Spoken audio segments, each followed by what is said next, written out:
Good morning. Well, here we are at the start of our look at the book of Hebrews. And I am still thinking about this amazing statement made in the very first verse, the very first words of this amazing book. Chapter 1, verse 1, in many and various ways God spoke of old to our fathers by the prophets. But in these last days He's spoken to us by a Son, whom He appointed the heir of all things, through whom also He created the world. There's a huge amount in this verse. And my thought for the day is, read, if you will, Matthew 21, 33 to 41. When Jesus told a parable about a householder who planted a vineyard and went away and sent his servants to collect his fruit from the vineyard, and they were killed and abused. And finally, he sent his son, saying, "They will respect my son." And when the tenants saw the son, they said to themselves, "This is the heir. Come, let us kill him and have his inheritance." Now Isaiah, in Isaiah chapter 5, talks about God planting a vineyard, talking of the nation of Israel, that God had planted a vineyard and worked on the vineyard and toiled in the vineyard, looking for a return from the vineyard. And it's a beautiful piece of poetry, Isaiah chapter 5. And Jesus picks up the same idea several times in his teachings about a vineyard or a vine. You'll think of others. But this one particularly resonates with this verse in Hebrews because it talks about God sending his servants, sending messages to the people who were looking after the vineyard, and finally sending his son.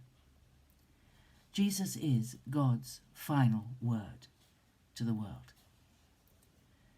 And the problem we have is that we are human, and human beings like novelty. We love doing something different, something we've never done before.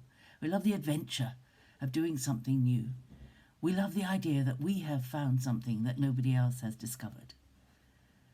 It's a great thrill for many people. You know, I thought of this.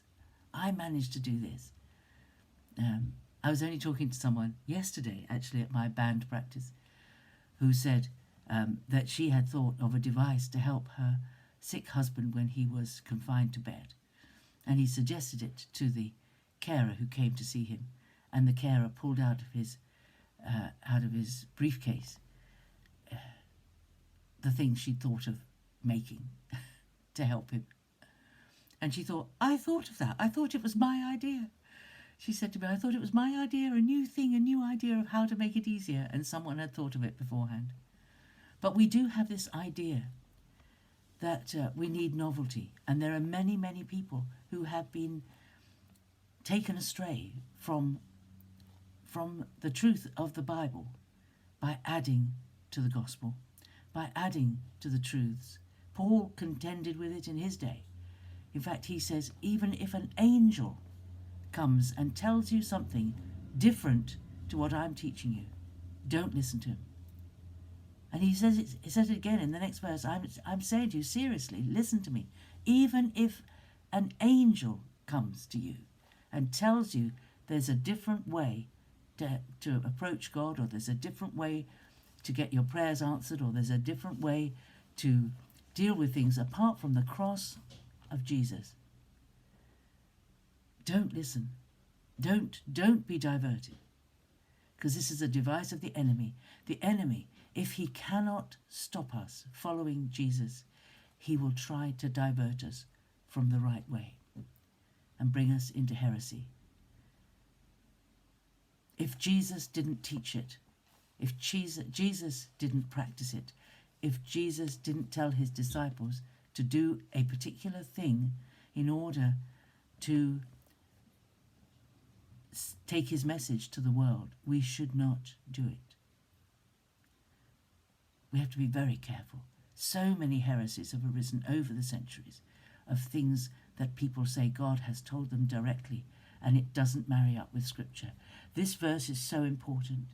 In these last days he has spoken to us by a Son, by the Son, by Jesus. That's my thought for the day. Have a great day, and I'll see you again tomorrow. Bye-bye.